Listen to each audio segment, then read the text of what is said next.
Hey everyone, this is my first YouTube video on my fashion channel. I've done YouTube videos before, but we aren't going to discuss those here today. Um, but basically, I just wanted a place where I could talk about a bunch of fashion stuff, sort of like a natural progression from my Instagram and TikTok fashion onto YouTube here. Um, yeah, so if you're watching, thanks. Super appreciate it. So basically, this place is just a place for me to be able to discuss fashion things because that's what I'm interested in and that's what I like. So today's video is all about one of my favorite designers, which is Alexander McQueen, rest in peace.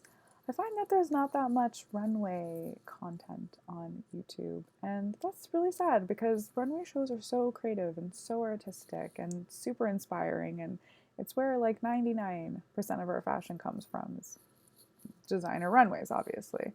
So I want to rank the 10 best, in my opinion, obviously. You can have a different opinion, but I wanted to rank the 10 best Alexander McQueen fashion shows. And then hopefully I can do some other designers in the, next little while. So a little bit about Alexander McQueen, who sadly passed away in 2010. He was born in Lewisham, hopefully I'm saying that right, London, United Kingdom, and he founded his own label in 1992. And then he was the main designer for Givenchy from 1996 to 2001. He was extremely rebellious in the fashion world, and oftentimes he wouldn't give interviews facing forward. He would turn around. He would say things like, I'm not curing cancer, I'm just making fashion. He came from a working class family, and he obviously was very talented, and he wanted to go to school in England for fashion, but didn't think that he could get into the courses. So he applied to be a janitor, and then when the main head person at the school kind of saw him and saw his designs and his passion, they gave him an actual place within the school. So that's kind of a so he got the slogan in the fashion world, which was "L'enfant terrible," which I believe translates to the infant terrible or the terrible infant, because he was just so rebellious within the fashion world. And we're going to see some of that rebelliousness when we kind of look through and analyze some of his shows from the past. So without further ado, let me get into the actual ranking here. So number 10 on my list is his graduating collection, which was from autumn winter 1999, and it is extremely controversial. There's a few controversial things on this list, but he came right out of the gate with one of the most controversial shows possible. So the show was entitled, and I can't actually say the word because I'm not sure about YouTube's rules on here, but I don't think you can say this word. But so it's basically entitled Highland Grape, but drop the G if you know what I mean. So this show was supposed to depict the sort of England sort of taking over Scotland, and he has Scottish roots. So, obviously there's a lot of issues within that whole, I don't want to get too like political or anything on here, but obviously he felt very strongly about his roots and his heritage, and so he decided that he would take all of that energy and anger and emotion and drop it right into his collection. And people were pissed at this collection because, as you can see here, there was a lot of sort of ripped clothing, and the women, the models, had these dresses that were just shredded to pieces, and they're barely wearing any clothes. And then you've got the name of this collection, which is also super controversial, and right away people sort of thought that this was about, portraying women um, in that situation, which it wasn't. It was the portrayal of England and Scotland. So people were extremely mad about it, which is exactly what Alexander McQueen wanted to do. He liked to elicit that sort of reaction from people. The actual collection itself is crazy iconic. You have the first time creation of these pants called the bumpster pants, which went so low you could see like the bum crack of the models, like I guess like a chicer plumber, a chicer take on the plumber. You've got these amazing kilts and these check designs throughout the collection. Um, the clothing itself, there's aspects of it that are completely shredded, yet the tailoring is so impeccable and so rich and so good. And McQueen was a master at tailoring. So he actually worked on Savile Row, which is actually a very famous place in England for men's tailoring. And he was very, very good at it. So obviously he translated a lot of his um, quality and tailoring into his work. So McQueen maintained that, this was not misogynistic in any way and that people were just misinterpreting his historical reference and that it really was just about, the people of Scotland and this entire situation and how he felt about it. So the number 9 spot was kind of difficult for me to figure out what I wanted to put there because there was really 3 shows that I think all could be in this spot. And the first one was the fall 1999 show, which was really sort of based around elements. And at the end, he had a model surrounded by a ring of fire. And then there was another show, I believe it was from 1997, called La Poupée. And I'm probably saying that wrong. But that show had, it played with like really weird proportions and there was a lot of like weird sort of cage elements to it.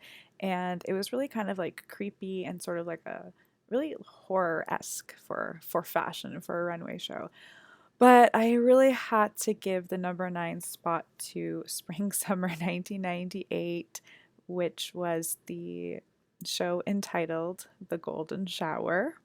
Yes, super controversial just right off the bat there. But the reason why I put this in number 9 is because it is just so iconic. He has models walking down a runway that is just raining. So it's like soaking wet. I don't know how anyone didn't fall on that runway. Like that is absolutely insane. He's obviously playing again with elements. So he was already playing with elements with fire, and now he has water.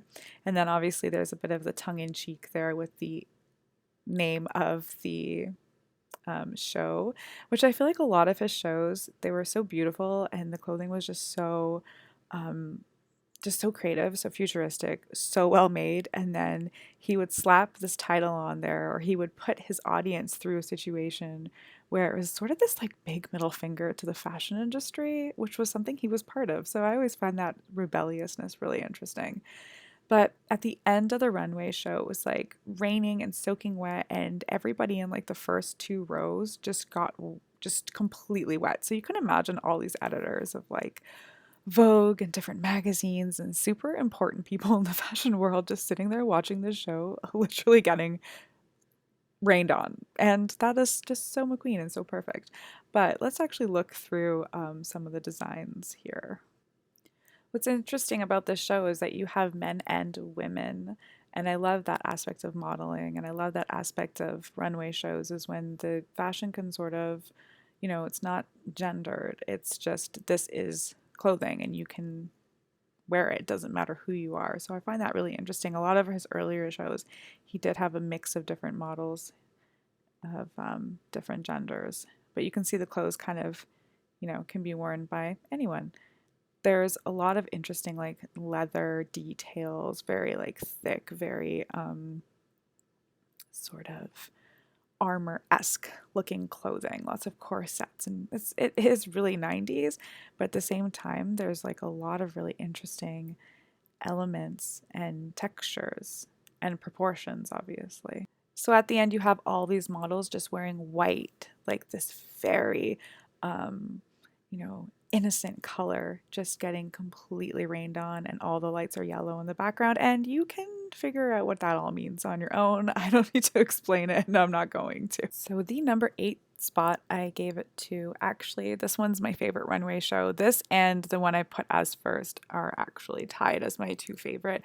I picked other things in between because I just felt like they were slightly more iconic.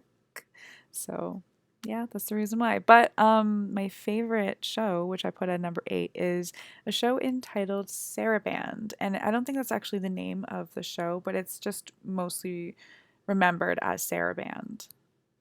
So Saraband is actually a piece of music, a composed piece of music, and in 1583 it was banned by Philip II because it was regarded as loose and ugly and as exciting bad emotions, which it's not true at all. When you watch the runway show, they have an actual orchestra in the middle of the models, in the middle of the show, playing Saraband, and it's such a beautiful piece of music. There's nothing wrong with it at all. It excites really great emotions. I mean, I personally think. So in this show, you've got this massive chandelier that's in the middle of the show, and then you have the orchestra playing the music, and then the models walking around, and it is heavily inspired by the Victorian era. You can see that through the silhouettes, the big hair. For me, I really feel like it's giving me Victorian ghosts or Victorian witches, because their faces are sort of all whited out with makeup, and the hair is really big, and the way that they're walking just gives this like witchy sort of ghost vibe to it. There's also some Spanish references in there as well, with some of the frills and some of the blazers and some of the applique on the blazers. So there's kind of like a lot of different references going on in there. I think my favorite part of the show is closer to the end, where these models start to transform into nature. And nature was a really, really, really big theme in a lot of McQueen's work, so it makes sense. And you can sort of see the dresses, the textures, and the different the ruffles and these different elements on the dresses kind of transforming and looking like they're part of nature, like flowers. And then right at the end, you have 2 models. You have the one model who looks like she's actually a flower pot with these flowers kind of popping out of her top. And then the last, which is my all-time favorite piece that Alexander McQueen has ever designed. I love it so much. It's so beautiful. It's this full dress made from real dried flowers. And during the show, as the model was walking, these flowers just started to fall off. And apparently they didn't know that the flowers were going to do that, but it just added this extra, it's almost like she was shedding as she was walking away. And you could just see the flowers left on the runway there. And according to people who went to the show, from some stuff I read, they could actually smell the dress too, and it smelled really beautiful. So, yeah, I think that's just one of my favorite shows. There's just a lot of different elements and things happening there that make it really magical and special. Then on the list goes to Fall's 2009 collection, which I always remember as the trash collection. And you'll see why in a second. There's nothing trashy about it, but it is the trash collection. So this collection had some of the most intense, exuberant designs by Alexander McQueen. And basically, what was in the center of the runway was a bunch of garbage and then props from past collection runway shows that he had compiled to sort of make it look like this junkyard. And the models are really over exaggerated. They have these very over exaggerated painted lips. The clothes are very big. The structure is very big, and the proportions are really off and interesting. They even have garbage in their hair as well, like plastic bags. They have pop can rollers in the hair. You might look at this collection and think about Lady Gaga, because at the time she was friends with Alexander McQueen, and I think they were sort of working together to create, her look as well. So there's a lot of Lady Gaga sort of reminders in this collection. So this is an article that the New York Times wrote about this collection, which I find really interesting.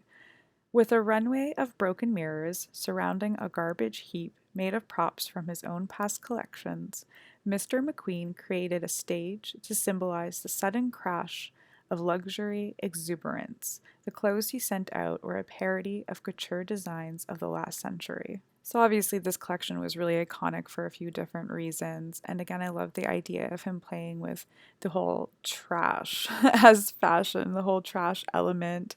He really definitely added a lot of rebelliousness into it.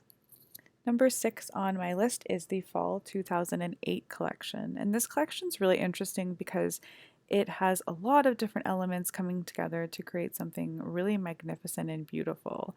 To me, it has a really medieval princess queen kind of vibe to it, with mixed in with some different cultural sort of appreciations. Also, like, obviously, tailoring is impeccable. The designs are so beautiful. The structures, the fabrics, everything about it is just really dreamy. I like it because it sort of crosses the line of being something you could see in a fantasy movie, but also something that you could see like on a red carpet or a celebrity wearing, or something like you could actually put on your body and wear too. Somewhere very luxurious. I don't know where, but somewhere very luxurious. But I'm going to read you some stuff about what McQueen actually had to say about this collection, because in my eyes, I always see it as this medieval fantasy fairy tale collection, this sort of dark fairy tale. But this is what he said in an article on Vogue.com.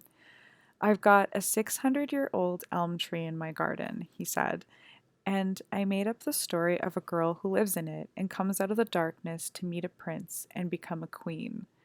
After a trip to India, the designer worked like a fiend for months in his studio, with images of Queen Victoria, the Duke of Wellington, and the Indian Empire running through his mind." And honestly, that kind of sums it all up. Now that you look at the collection, it makes sense exactly what he was thinking. And I like the idea in his mind that he had created this sort of character for this collection.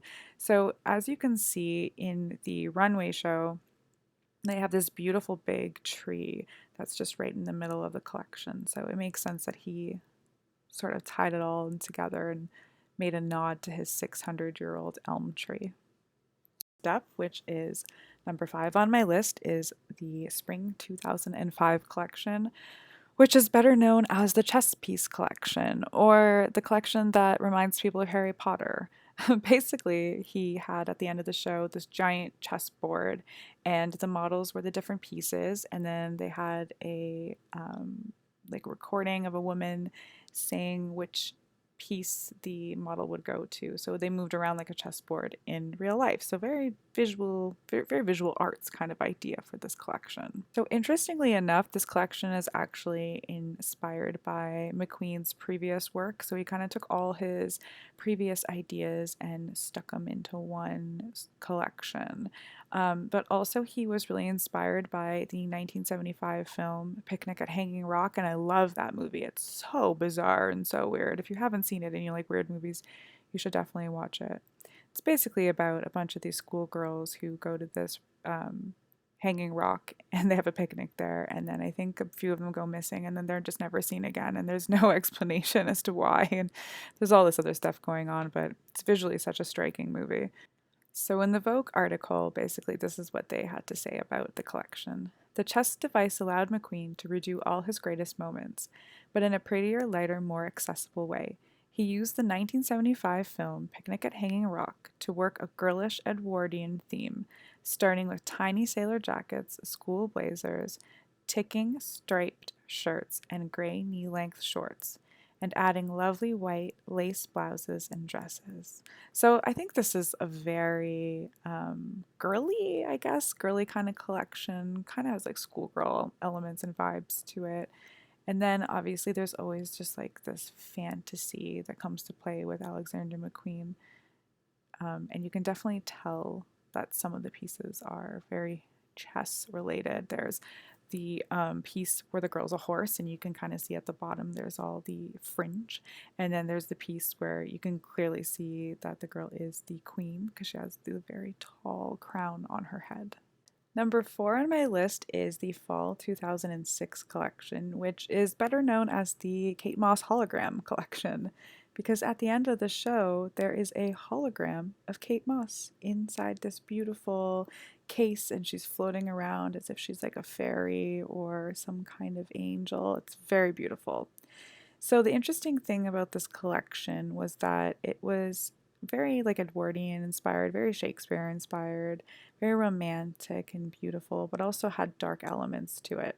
And at the end of the collection, as I mentioned, McQueen had Kate Moss as a hologram inside a sort of case for the entire audience to watch, and it played to the Schindler's List score, which is such an amazing, beautiful song.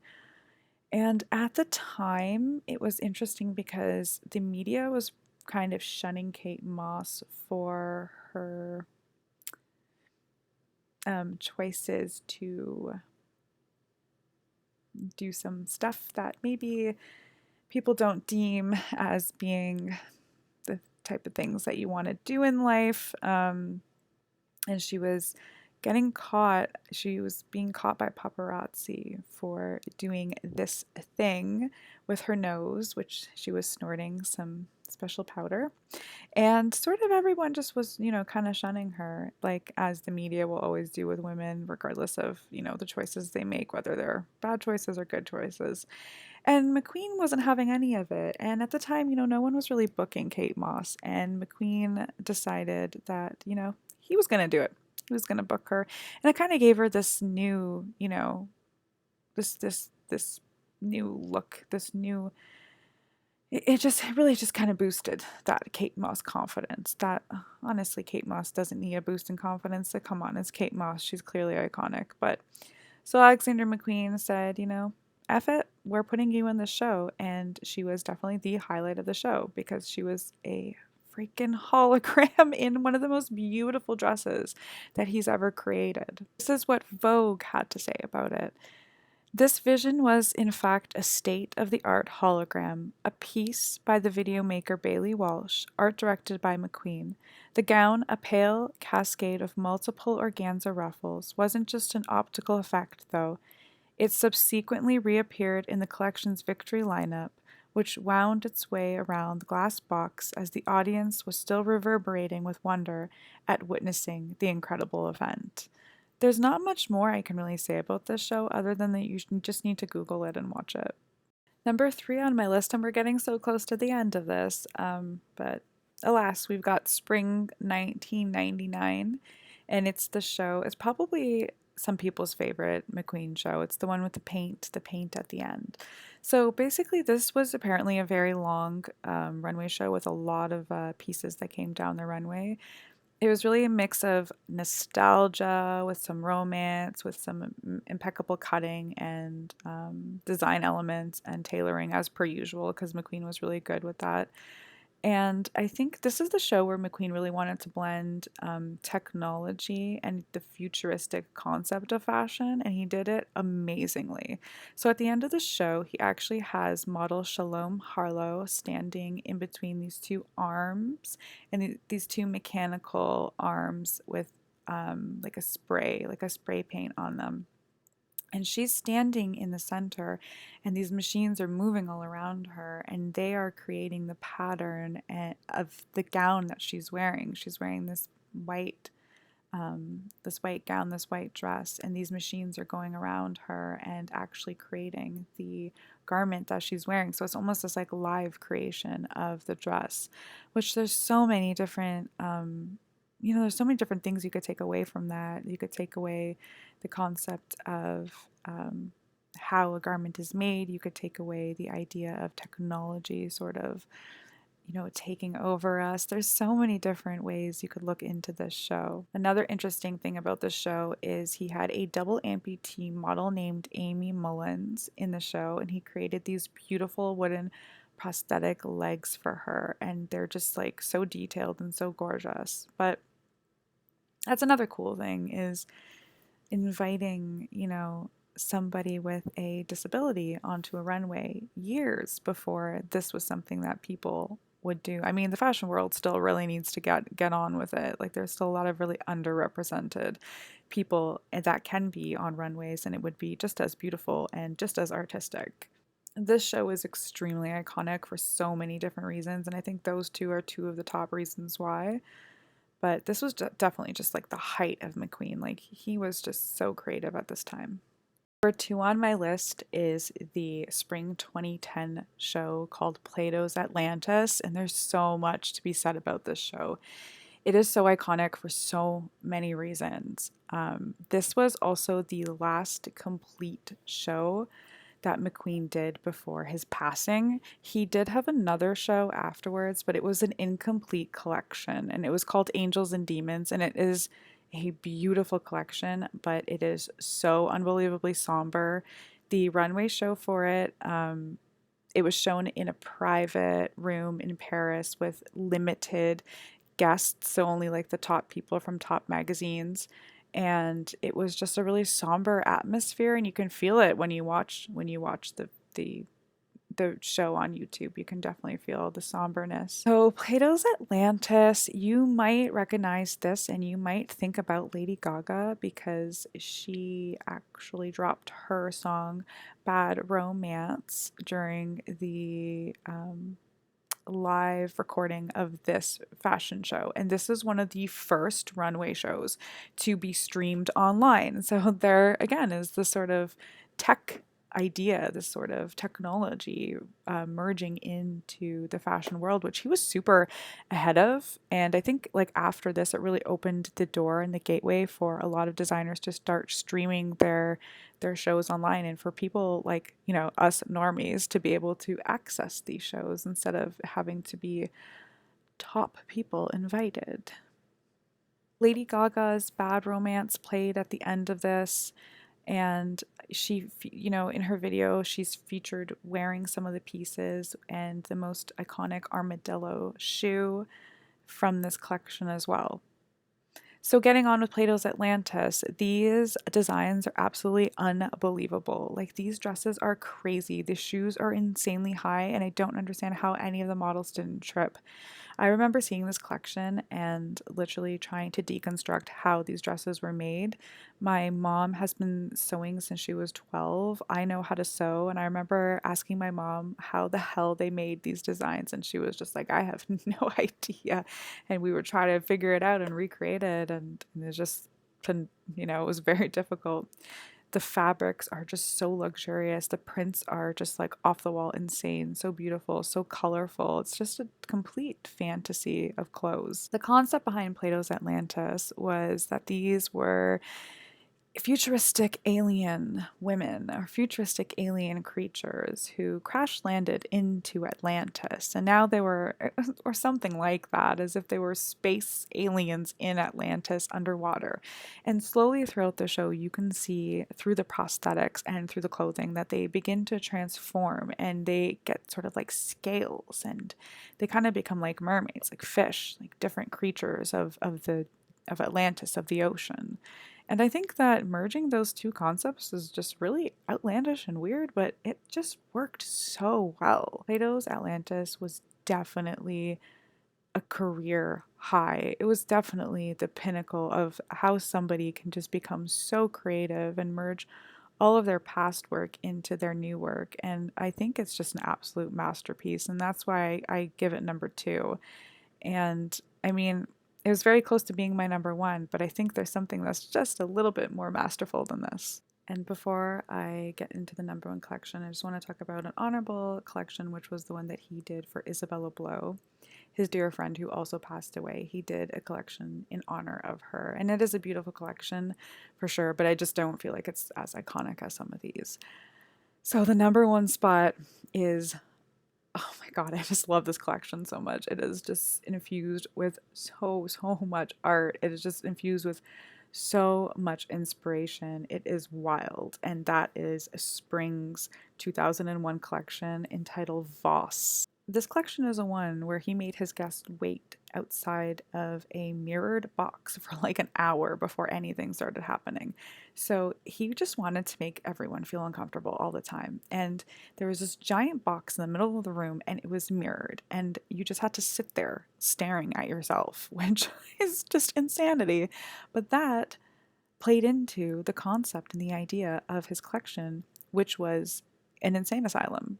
So all of a sudden the lights turn on, and inside this big cube is the models, and they're walking around this cube, and they're just in there. Like, you can't, they're not walking down a runway. You have to just watch them walk around this big cube, and they're acting crazy and mad, and they're in these elaborate, really novel kind of outfits. There's one, it's made all of like shells. There's another dress where it's literally like a castle just coming out of her. It's just, sometimes you just wonder, how in the world did they construct these things? Because it is literally just like creating a whole other, creating a structure and then putting it into a garment. It's just crazy. Kate Moss opens the show and she looks just crazy, which is awesome. And they all start walking around, and there's another box in the center of this box, and everything's just crazy and it's mad, and it's just kind of like a horror movie of beauty and fantasy. There is an actual look at this collection on fashionstudiesjournal.org, which I'm going to read a little bit from that. So it says here, Alexander McQueen took inspiration from madness and mournful. Both often were a theme in the designer's collections. The walking was quite unnatural against the collection, which was inspired in nature. Though the contrast, McQueen managed to achieve a fluidity of forms and enhance a sort of movement, leaving the impression that his clothes constantly fold, unfold, and refold. A little bit more from Fashion Studies Journal. The designs were skirts and dresses made from razor clam and oyster shells. Taxidermy birds were like crowns on some models. Other designs were filled with feathers and moved with the body of the model like she was going to fly away. All the models had bandages over their heads. McQueen wanted them to look like they just had a clinical intervention. So it definitely also gives like lobotomy, sort of lobotomy vibes with this one. Insane asylum concept with these just beautiful, fantastical designs. And lastly, at the end of the show, which is like just an absolute spectacle, the box within the box just rips open, and inside the box is this nude lady with a gas mask, and a bunch of these moths just come flying out of this box, and it is a recreation of Joel Peter Whitkin's sanitarium photograph from 1983, and it literally looks exactly the same. I just love this show. There's just so much inspiration, so much art. The designs are just out of this world. It's a bunch of elements just coming together to create something so fantastical and out of this world. And I think this was just like the height of McQueen. This is just the epitome of everything that McQueen was. It was just his whole identity, his whole spirit in one show. He was honestly just such a talented designer, and I have lots of books about McQueen, and I love hearing his interviews and the things that he would say. He just genuinely seemed like such a cool person, and it's just very unfortunate that the pressures of that world just really got to him. So that was my top 10 Alexander McQueen shows. I want to know if you agree with me, so if you do, please feel free to comment below. If I'm missing anything, let me know. It was really hard to decide because honestly, all his shows are so good. I hope to do a Sarah Burton edition of this as well, and maybe a couple other of my favorite designers. If you liked this content, then or follow. I don't know what else I'm going to be doing, but I do hope that it's more stuff like this and just more chatting about fashion and runways and, just anything fashion related. So thanks so much for watching. I super appreciate it.